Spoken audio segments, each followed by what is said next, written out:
The night the well erupted, I was running toward the square when I heard my mother scream my name. Not from behind me, from the water itself. The fountain had burst open like a wound, flooding the stone plaza where half the village stood frozen. The water wasn't clear anymore. It was dark, thick, moving like it had muscles underneath. And it was speaking. Not in words exactly, but in voices we all recognized. Dead voices. Missing voices.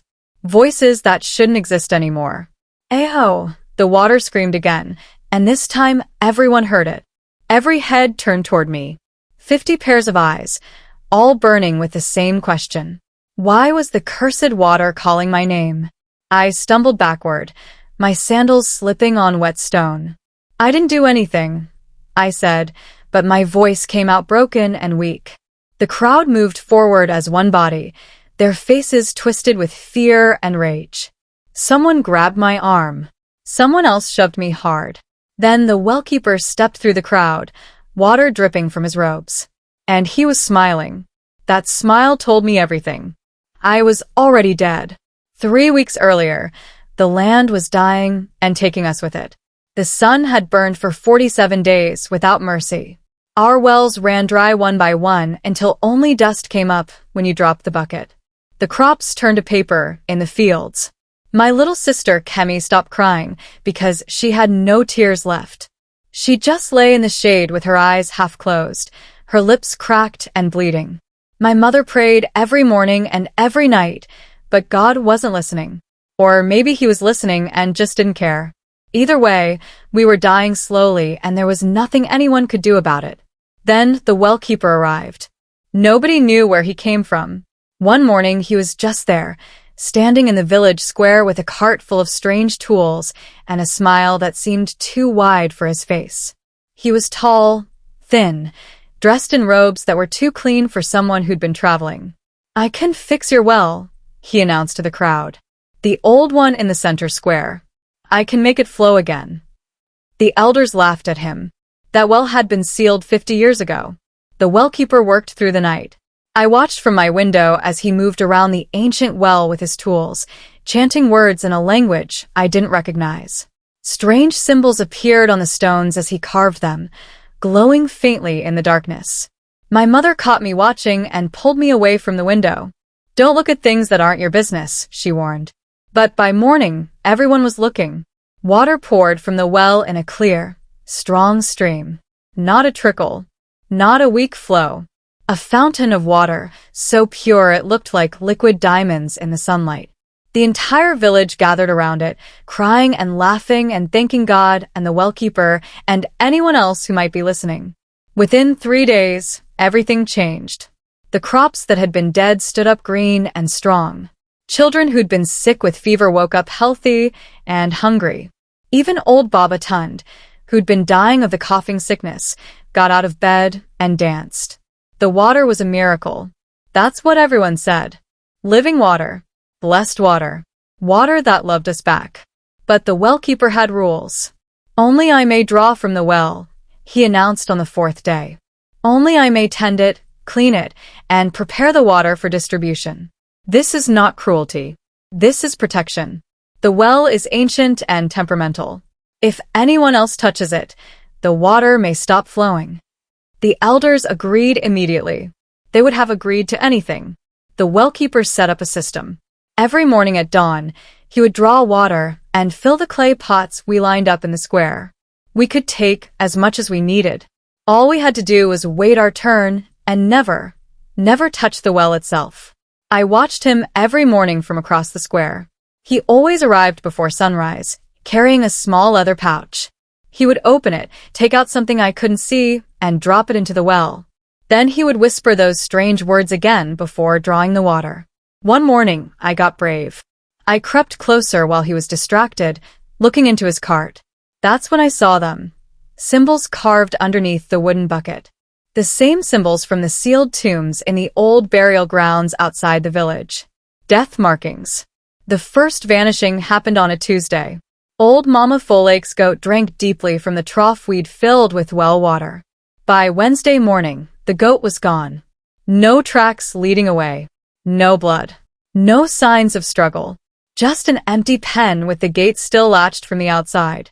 Mama Folake went to every house asking if anyone had seen her goat. Nobody had. It was like the animal had dissolved into air.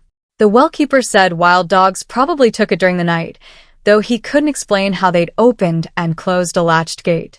Within 2 days, everyone had forgotten about the goat entirely. Even Mama Folake stopped asking. When I mentioned it to my mother, she looked confused. "What goat?" she asked. But I remembered. And that night, I had the dream. I was standing in a vast underground chamber, so dark I couldn't see the walls or ceiling. Water dripped somewhere in the distance. And in the center of the space, Mama Folake's goat stood perfectly still, staring at me with human eyes. It opened its mouth, and my name came out in a voice that wasn't animal or human. "Ayo," it screamed. "Ayo, run." I wasn't the only one having the dreams.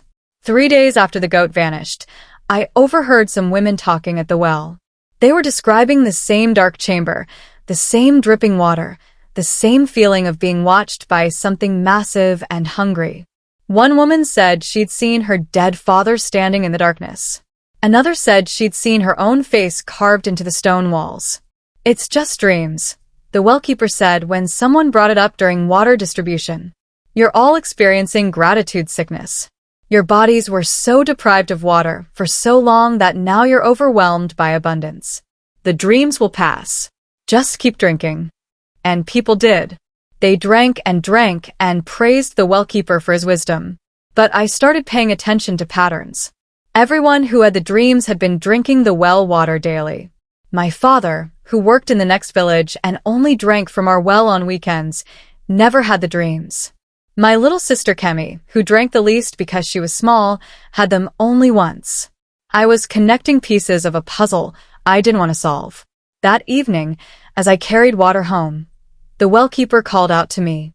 "Ayo," he said, his voice friendly, but his eyes cold. "What have you been dreaming about?" I told the council everything the next day. The 5 elders sat in a semicircle under the baobab tree while I explained my suspicions.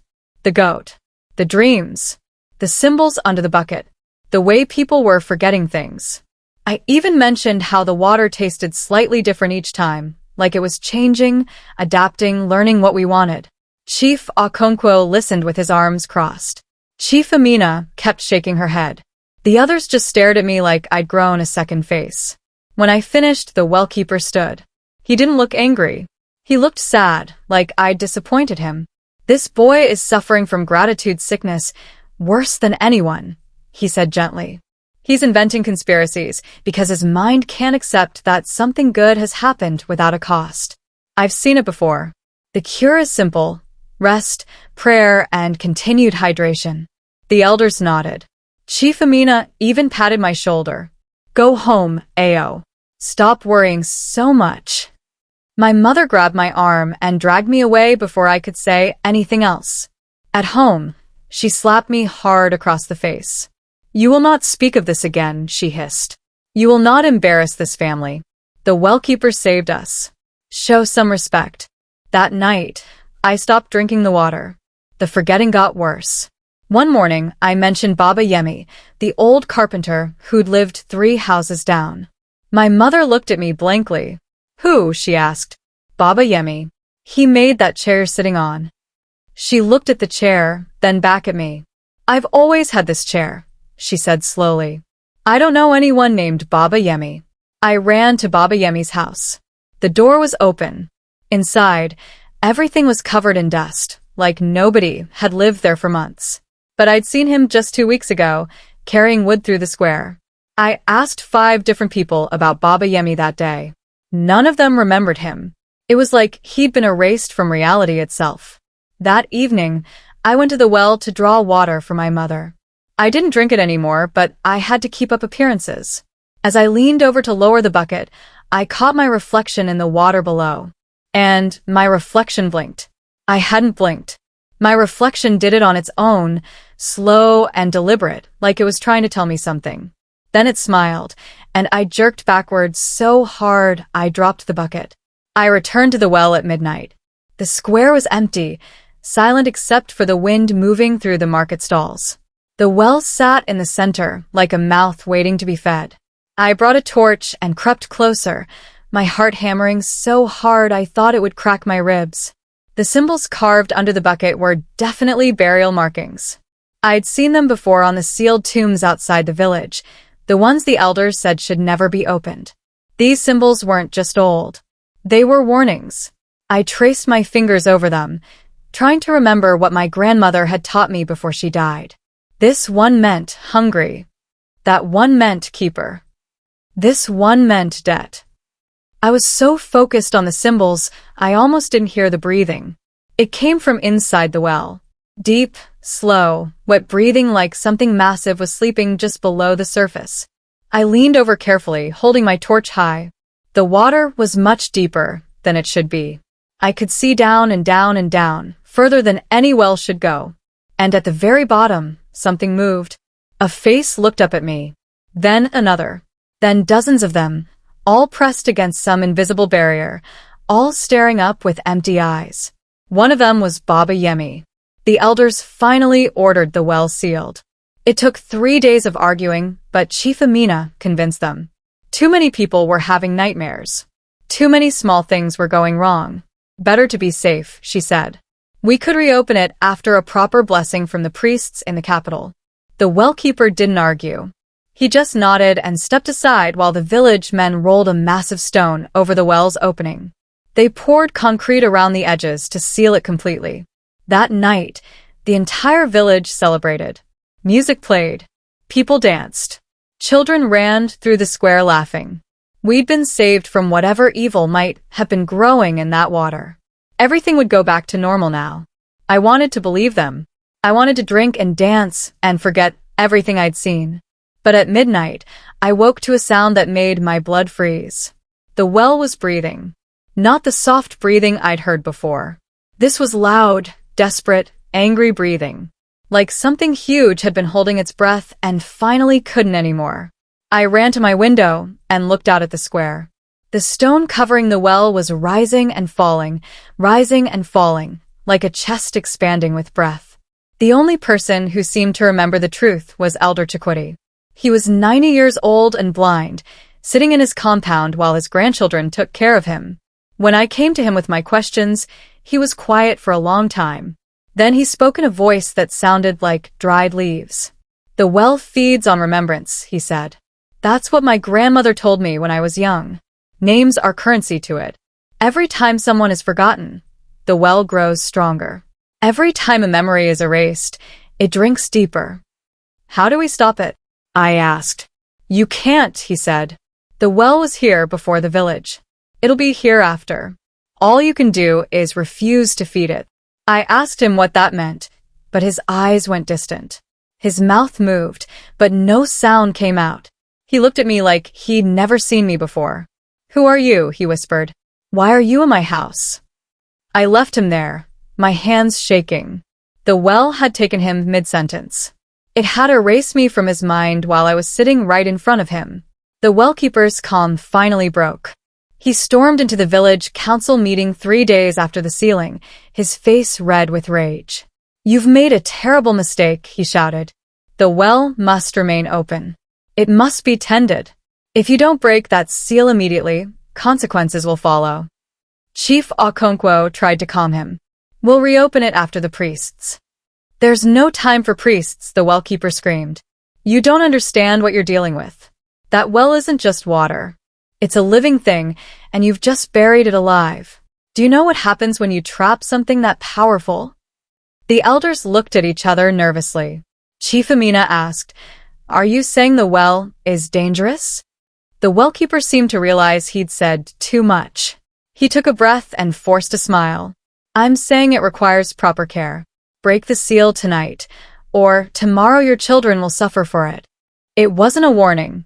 It was a threat. The elders broke the seal that evening. By morning, little Kemi was gone from her bed. No signs of struggle. No screams. Just an empty sleeping mat and a puddle of water where she'd been lying. I found the tunnels by accident. Searching for Kemi, I noticed that water was seeping from cracks in the old granary foundation. When I pressed against the wall, It gave way, revealing a narrow passage leading down into darkness. I grabbed a torch and descended. The tunnel opened into a vast network of chambers beneath the village. The walls were carved with faces, hundreds of them, maybe thousands. Some looked ancient, weathered by time. Others looked fresh, recently made. I recognized some of them. Baba Yemi, Mama Foleg's goat, somehow rendered in stone with human features.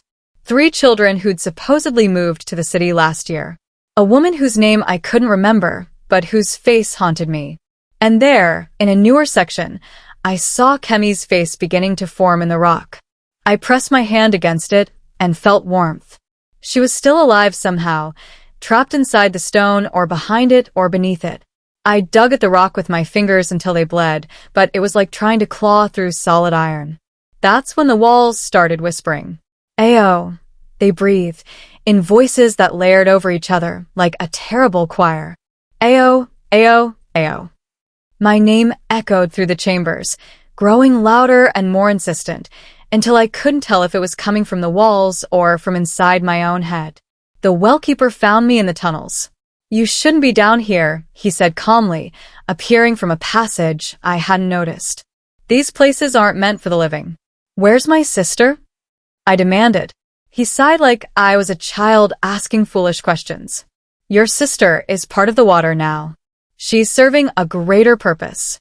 The well requires sacrifice, Ayo. It always has.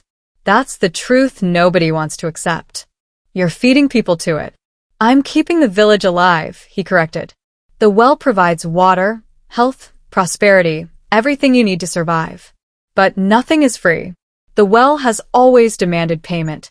A life here, a memory there. A child every few months. It's a small price for what you receive in return. My sister isn't a price, I said. The Wellkeeper's expression hardened. Your sister is already gone. The well is bound to this village through ancient agreements made long before either of us were born. You can't leave and escape it. You can't refuse it. The best you can do is accept the bargain and live well while you can. There has to be another way.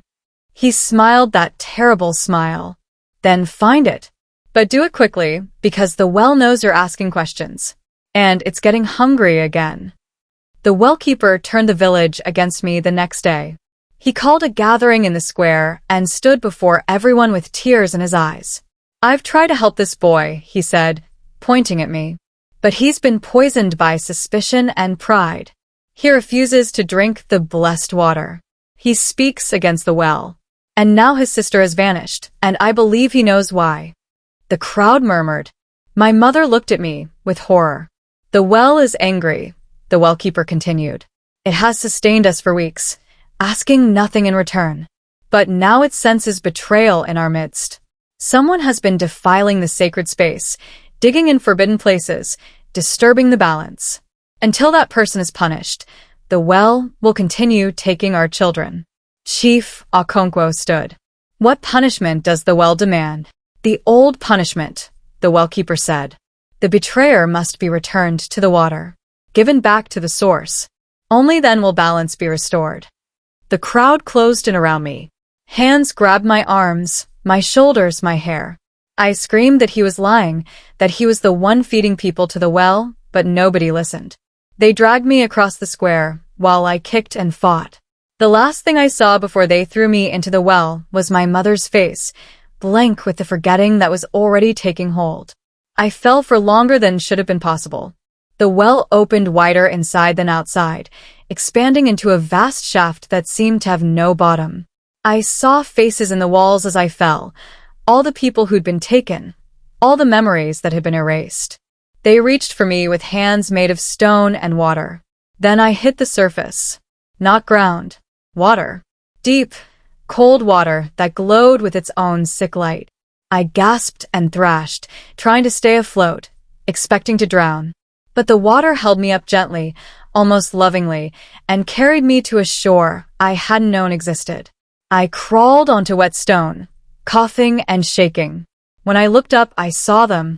The missing. All of them. Standing in rows along the shore. Perfectly still, their skin pale and their eyes empty. Baba Yemi. The the carpenter's wife, the 3 children, Mama Folek's goat, now twisted into something almost human, and Kemi. My little sister stood among them, staring at nothing. Kemi, I screamed, running to her. I grabbed her shoulders and shook her, but she didn't respond. Her skin was cold. Her eyes didn't blink. She was alive but not alive, present but gone, trapped in some space between existence and memory. I found a passage leading out through the tunnels. It took hours of crawling through the wet darkness, following air currents and the faint sound of voices above. I emerged in the old granary, covered in mud and bleeding from a dozen cuts. The Wellkeeper's cart was there, abandoned. I tore through it frantically until I found what I was looking for, his ledger. It was bound in leather that felt wrong against my skin, too soft and warm, like it was made from something that had once been alive. Inside were names. Hundreds of names written in fading ink. Next to each name was a date and a notation. Taken, forgotten, transformed, consumed. I found Baba Yemi's name, Mama Folek's goat, the 3 children, and at the very bottom of the current page, written in fresh ink, Kemi, taken. This was proof. This was everything I needed to show the village what the Wellkeeper had been doing. But when I turned to the final page, my blood went cold. The page was blank except for one word slowly forming itself in ink that seemed to bleed from the paper itself. Ao. The ledger was alive. I watched in horror as more letters appeared on the blank page, writing my name over and over in different scripts and languages. The ink spread like blood, forming patterns and symbols around my name that I recognized from the well. I slammed the book shut and ran. But that night, I had the worst dream yet. I was back in the underground chamber, but this time I wasn't alone. The water had risen, and it was speaking in a voice made of 1,000 drowned voices layered together. Your name tastes sweet, it whispered. Full of questions. Full of resistance. When we take you, we'll drink slowly. Make it last. I woke up screaming. My mother wasn't in the house. Neither was my father. When I ran outside, I found them in the square with everyone else, gathered around the well. They were chanting. All of them. The same strange words the Wellkeeper used, their voices rising and falling in a rhythm that made my skull ache. The Wellkeeper stood at the center, holding the ledger high. He saw me and smiled. There he is, he called out. The one who refuses the water. Come, Ao. Come and see what happens to those who reject the gift. The Wellkeeper told me his story while the village chanted. I was just a farmer, he said. 60 years ago, when the first drought came, I was young, stupid, desperate. I found the old well and made a deal with what lived inside. Give me power to save the village, I said. Let me be the one who brings water. It granted your wish, I said. It granted my wish, he agreed. But it made me its servant. Every few weeks, I have to feed it. Names, memories, lives, whatever it hungers for. In exchange, it keeps me young, keeps me alive, keeps the water flowing. I've been doing this for 60 years, Ao. 60 years of watching people I saved grow old and die, while I stay the same. 60 years of feeding neighbors and friends to something I can't control. You could have stopped. No, he said quietly. I couldn't. The well won't let me die. I tried drowning myself in it. I tried hanging myself, poisoning myself, throwing myself from cliffs. Nothing works. I'm bound to it until it finds a replacement. He looked at me with something that might have been pity. Someone who understands what it is. Someone who's seen the truth and survived. Someone who knows how to feed it properly. You want me to replace you. The well wants you, he corrected. It's been testing you, tasting you, preparing you. Tonight, during the ritual, I'm going to offer you to it as my replacement. You'll take my place, and I'll finally be free to die. The ritual began at midnight. The villagers formed a circle around the well, still chanting, their eyes glazed and empty. The Wellkeeper led me to the edge, his grip on my arm iron-strong despite his thin frame. One life can seal the well forever, he whispered. That's what it tells everyone. But it's lying. The well can't be sealed. It can only be served. The person who goes in doesn't close it. They become part of it. They become the new keeper. Then I'll refuse, I said. You can't refuse. The water is in your family now. In your mother, your father. In everyone you love. If you reject the well, it will take them all, one by one, until nothing remains but memories no one can hold. The well began to glow, light rising from its depths like a sick dawn. The water rose with it, spilling over the edges, flooding the square. The villagers didn't move. They just kept chanting as the water reached their ankles, their knees, their waists. The wellkeeper pushed me closer to the edge. Jump in willingly, he said. Make the choice yourself. It's kinder that way. I looked into the water and saw my reflection staring back. But this time it wasn't just my face. It was Kemi's face, Baba Yemi's face, all the faces of everyone the well had taken, layered together into something that was me, but also something much larger and hungrier. The ledger in the wellkeeper's hand began to smoke. The ritual reached its peak. The wellkeeper held the ledger high, and it burst into flames. Blue flames that didn't burn the leather, just consumed the names written inside. One by one, they turned to ash and blew away on a wind that came from nowhere. Baba Yemi's name. The children's names. Mama Folake's goat. All of them erased from the book and from memory itself. But one name wouldn't burn. I saw it clearly as the wellkeeper lowered the book, his face confused and frightened. There, on the final page, written in ink that glowed like fresh blood. Wellkeeper. Not my name. His. The well had made its choice. Elder Chakuti's voice cut through the chanting. The old man stumbled into the square, his blind eyes somehow focused and clear. The well never asked for sacrifice, he shouted. It fed on fear. It fed on the lie that nothing good comes without a cost. The wellkeeper told us we needed to pay, so we believed him. But he was the only debt. The villagers stopped chanting. The spell broke like glass shattering. The wellkeeper tried to run, but the water grabbed his ankles.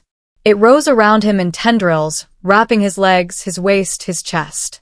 He screamed and thrashed, but the water was gentle, almost loving, as it pulled him toward the well. No, he begged. I gave you everything. I fed you for 60 years. The water showed us the truth then. Images formed in the flooding square, memories pulled from the well itself. We saw the wellkeeper making his deal.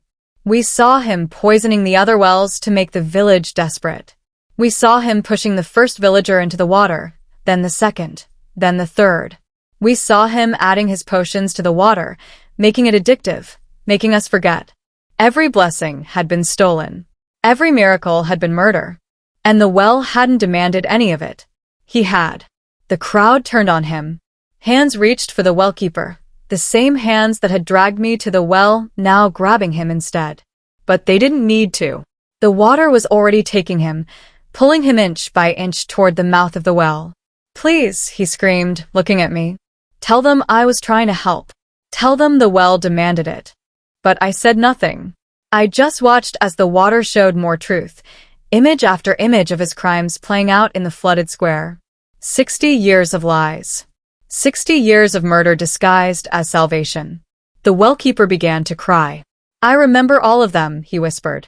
Every face. Every name. Every person I fed to this thing. I remember everything, and I can't forget. That's the real curse. Not immortality. Memory. The water reached his mouth, his nose, his eyes. He tried to speak, but only bubbles came out. Then the water pulled him down, and he was gone. The well drank him slowly. We all watched as the wellkeeper sank deeper and deeper, his arms reaching up one final time before disappearing beneath the surface. The water glowed brighter, then dimmed, then went completely still. The chanting stopped. The spell broke. People looked around confused, like they'd just woken from a long sleep. My mother saw me and screamed my name, running to hold me. My father followed. Around the square, families were reuniting, crying, trying to understand what had happened. But Kemi didn't come back. None of them did. The water began to drain, flowing back into the well like it was being pulled by some unseen force. It drained and drained until the square was dry again. Then the well itself began to crumble. The stones fell inward, collapsing into the depths. The ground shook, and when the dust settled, there was just a hole in the earth, deep and dark and finally empty. The well dried permanently that night. We filled the hole with dirt and stones and concrete. We planted a tree on top of it, a strong one with deep roots that would hold the earth together. Chief Chakotay performed a blessing, asking the ancestors to guard the place and keep whatever lived below from ever rising again. The missing were remembered again. Their faces came back to us in dreams and memories, clear and sharp after weeks of forgetting. But they didn't return. The tunnel chambers beneath the village remained, filled with carved faces that would never move or speak. Kemi's face was there, preserved in stone, her eyes closed like she was sleeping. I visited her sometimes, bringing flowers, telling her about the village, about how we'd rebuilt without the cursed water. We survived. We learned to dig proper wells, to pray for rain, to live within our means instead of accepting gifts we didn't understand. The village grew humbler, quieter, but stronger for it. If only they knew what the Wellkeeper did to the water. If only they knew he'd poisoned our miracle with his own fear and greed. They would have asked what the water wanted in return. But the water wanted nothing. It never did. It was only waiting to collect what the Wellkeeper had promised. Himself.